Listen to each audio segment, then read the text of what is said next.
Assalamualaikum warahmatullahi wabarakatuh. Adik-adik kelas 11, jumpa lagi dengan Bu Putri, masih di channel YouTube saya. Terima kasih untuk yang sudah like, share, and subscribe dari channel Bu Putri. Nah, kali ini saya akan membahas tentang bagaimana caranya membuat model matematika dari soal cerita yang diberikan. Nah, tujuannya nanti endingnya kita bisa menggambar daerah ketidaksamaannya, kemudian menentukan dengan tepat nilai optimum yang diminta dalam soal. Tapi kali ini kita cukupkan untuk bagaimana caranya memodelkan secara matematis soal cerita yang diberikan. Nah, apa sih langkah-langkah untuk membuat model matematika tersebut? Yang pertama, kita harus bisa membuat tabel bantu dari soal cerita. Kemudian kita bisa menentukan fungsi kendalanya apa dan fungsi objektifnya apa. Lah, apa sih fungsi kendala sama fungsi objektif? Fungsi kendala itu batasan-batasan yang dipenuhi, bisa daya tampung kios, bisa modal yang kita miliki, itu biasanya adalah kendala-kendala yang harus kita perhitungkan dalam suatu soal cerita. Kemudian fungsi objektif. Fungsi objektif itu adalah fungsi yang nilainya akan dioptimumkan. Optimum itu bisa maksimum, bisa minimum. Jadi biasanya kita harus mencari berapa laba maksimum, atau berapa pendapatan maksimum, atau berapa biaya pengeluaran minimum yang dibutuhkan untuk membuat sesuatu. Nah, oke. Ini rasanya di suatu bahasan yang akan sangat menarik dan aplikatif dalam kehidupan sehari-hari kalian. Nanti yang kalian coba ya, kalau ada soal cerita yang terkait dengan kehidupan sehari-hari semacam itu, coba deh dihitung dengan cara-cara matematis, mungkin malah akan menemukan solusi yang lebih baik dari apa yang sudah dijalankan selama ini. Kita masuk ke dalam soal cerita. Misalkan ada sepatu harga belinya 80.000 nih. Ini misalkan kalian jualan sepatu sama tas nih. Sepatu harganya kamu beli itu 80.000, terus kamu jualnya 90.000. Beli tas harganya 50.000, kemudian dijual lagi dengan harga 58.000. Tapi kamu punya modalnya hanya 4 juta, dan kios atau toko kamu atau ruang yang kamu gunakan untuk menjual produk itu hanya mampu menampung paling banyak 60 buah produk. Nah, buat model matematika dari permasalahan tersebut agar diperoleh keuntungan maksimum. Saya ulangi, kali ini kita hanya membuat model matematikanya. Nanti pada next part kita bisa ngitung dengan tepat. Kamu harus membeli berapa sepatu dan membeli berapa tas agar keuntungan yang kamu dapatkan itu maksimum. Oke, sekarang kita pahami pelan-pelan dari soal cerita ini. Ada dua produk, yaitu sepatu tas. Ada harga beli, harga jual. Selisihnya dinamakan laba atau keuntungan. Nah, penjual punya modal 4 juta, artinya uang 4 juta ini kan membatasi dari harga beli kamu. Jadi boleh pas 4 juta, boleh kurang dari 4 juta, tapi tidak boleh melebihi 4 juta. Kalau melebihi 4 juta, kita berarti hutang dong. Mestinya kan tidak demikian. Kemudian, kios hanya mampu menampung paling banyak 60 buah produk. Artinya banyaknya sepatu sama banyaknya tas tuh boleh pas 60, boleh kurang dari 60, tapi nggak boleh lebih dari itu. Itu yang dinamakan sebagai nilai-nilai maksimum. Jadi modal ini adalah kapasitas maksimumnya, kemudian banyaknya produk ini juga maksimumnya. Oke, sekarang kita pilah ya, ada sepatu, ada tas, ada harga beli, ada harga jual, ada daya tampung dari kios tadi, dan ada laba. Terus kalau kita masukkan ke dalam tabel gimana gitu ya? Pertanyaan kan itu. Jadi kita buat begini, jenis produknya ada sepatu, ada tas. Kemudian otomatis ada variabel banyaknya ya. Banyaknya sepatu berapa, banyaknya tas berapa. Ada harga beli dari masing-masing produk, harga jual sekaligus labanya. Sekarang ada juga kapasitas maksimum tadi yang saya sampaikan. Kita misalkan dulu nih, banyaknya sepatu itu X, karena kita nggak tahu kita akan beli berapa sepatu. Kita misalkan aja X buah, kemudian tasnya ada Y buah. Nah, karena daya tampung dari kios itu 60, berarti kita berikan pembatasan 60 di sini. Kemudian harga beli dan harga jual kita masukkan sekaligus labanya. Tahu ya dari mana ini? Ini adalah selisih dari harga jual dan harga beli.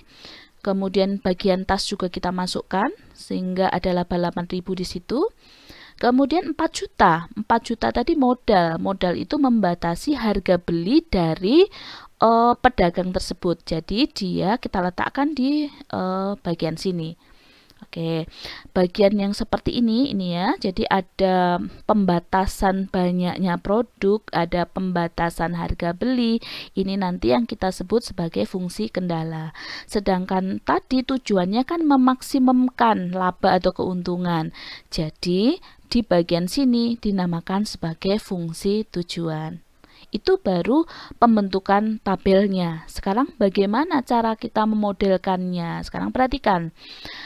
Banyaknya sepatu kalau ditambah dengan banyaknya tas, berarti kalau saya punya X kemudian ditambahkan dengan Y, maka dia harus kurang dari atau sama dengan 60. Loh, kenapa kok kurang dari atau sama dengan? Seperti yang Bu Putri sampaikan tadi, boleh sama dengan 60, boleh kurang dari 60. Berarti kurang dari atau sama dengan 60. Demikian juga dengan harga beli, perhatikan. Satu sepatu itu 80.000. Kalau 2 sepatu 80.000 kali 2. Lah kalau banyaknya X berarti untuk harga beli sepatu adalah 80.000 kali X banyaknya. Kemudian untuk tas juga demikian. Kalau satu tas 50.000, kalau 2 tas 50.000 kali 2. Kalau banyaknya tas Y, maka harga belinya adalah 50.000 kali Y. Nah, dalam hal ini 80.000 kali X. Kalau saya tambahkan dengan 50.000 kali Y, kurang dari atau sama dengan 4 juta. Boleh habis semua, boleh sama dengan 4 juta, boleh kurang dari 4 juta, tapi nggak boleh lebih, maka ditulis kurang dari atau sama dengan. Kemudian kita sederhanakan dengan pembagi 10.000, maka didapatkan 8X ditambah 5Y kurang dari atau sama dengan 400. Ini yang biasanya ditinggalkan ya. Jadi lupa untuk menyederhanakan. Kalau di bagian sini bisa disederhanakan, sederhanakan. Jadi ketika nanti kita harus menggambar daerah ketidaksamaannya, kita sudah terlibat dengan angka-angka yang lebih sederhana. Kemudian ini nggak perlu ya, harga jual nggak nggak diperlukan dalam hal ini. Tidak diperlukan secara langsung, tapi tetap diperlukan untuk menghitung labanya. Jadi fungsi kendalanya nanti ada 2, kemudian untuk laba ini namakan fungsi tujuan. Penulisannya agak berbeda. Jadi fx, y, fungsi yang melibatkan variabel x, y ini sama dengan 10.000x ditambah 8.000y. Kok bisa seperti itu? Perhatikan, satu sepatu punya laba 10.000. Kalau 2 sepatu 10.000 kali 2 kan, maka kalau banyak sepatu itu kita nggak tahu yaitu X, maka laba dari sepatu saja adalah 10.000 X. Laba dari tas saja 8.000 Y, sehingga laba dari keduanya adalah 10.000 X ditambah 8.000 Y. Jadi model matematikanya adalah memaksimumkan fx y sama dengan 10.000 X tambah 8.000 Y dengan kendala yang pertama, X plus Y kurang dari atau sama dengan 60. Kemudian yang kedua, 8X plus 5Y kurang dari atau sama dengan 400. Dan ingat harus ditambahkan dengan kendala ketiga dan keempat. Kenapa? Ketika kita bicara suatu produk, banyaknya itu bisa 0. Artinya kita ternyata tidak perlu jualan sepatu misalkan, atau tidak perlu jualan tas. Dan juga bisa lebih dari 0, bisa menjual sekian buah dan misalkan sekian sepatu atau sekian tas. Tapi ingat, karena banyaknya maka nilainya kan nggak mungkin negatif tuh. Kita nggak mungkin dong jualan sepatu negatif 5 gitu. Jadi karena tidak mungkin negatif tapi bisa 0 dan bisa positif, maka X banyaknya sepatu lebih dari atau sama dengan 0, Y lebih dari atau sama dengan 0. Dengan pembatasan ini maka masalah program linier biasanya ketika digambar akan jatuh pada kuadran 1 seperti pada pembahasan sebelumnya. Oke, sekarang kita masuk ke contoh soal cerita yang kedua. Sekarang posisinya kita menjadi seorang pasien ceritanya. Ada seorang dokter menyarankan pasiennya untuk setiap hari mengkonsumsi paling sedikit 10 unit B1 dan 5 unit B2 juga paling sedikit. Pasien itu mendapatkan bahwa yang dapat dia beli itu ada tablet yang berisi 3 unit B1 dan 1 unit B2 atau kapsul yang berisi 1 unit B1 dan 2 unit B2. Harga satu tablet Rp600 dan satu kapsulnya Rp300. Buatlah model matematika permasalahan tersebut agar biaya yang dikeluarkan minimum.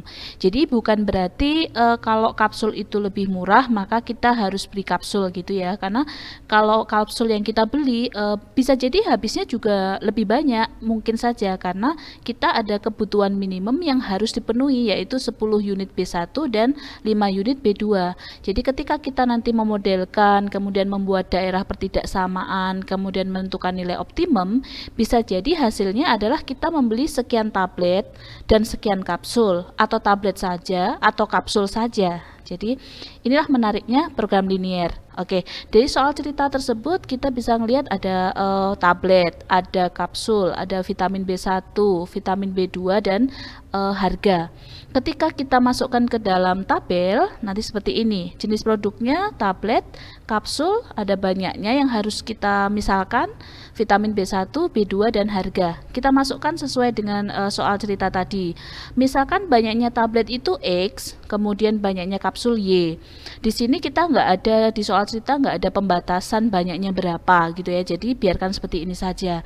Vitamin B1-nya kita masukkan untuk tablet 3 unit. B1, 1 unit B2 dengan harga 600, kemudian untuk kapsul 1 unit B1, 2 unit B2 dengan harga 300. Nah, pembatasan itu berlaku pada vitamin B1-nya atau vitamin B2-nya. Untuk vitamin B1 tadi kan minimumnya 10, kemudian B2 minimum 5. Oke. Jadi karena ada pembatasan pada vitamin B1 dan vitamin B2, maka bagian inilah yang nanti akan menjadi fungsi kendala. Sedangkan karena kita tadi ingin meminimumkan biaya, maka untuk kolom harga ini akan menjadi fungsi tujuan. Jadi ketika kita ubah dia dalam model soal cerita, nanti akan berbunyi seperti ini. Untuk tablet, vitamin B1-nya sebanyak 3X. Jadi kalau 1 tablet 3, 2 tablet 6, maka X tablet adalah 3X. Sedangkan untuk kapsul adalah 1Y. Ketika kita tuliskan akan menjadi 3X plus Y atau 1Y harus lebih dari atau sama dengan 10. Kenapa lebih dari atau sama dengan? Karena kebutuhan minimum. Namanya minimum itu boleh sama dengan 10, boleh lebih dari 10, tapi nggak boleh kurang. Oleh sebab itu ketidaksamaannya harus kita tulis sebagai lebih dari atau sama dengan 10. Demikian juga untuk B2, 1X ditambah 2Y lebih dari atau sama dengan 5.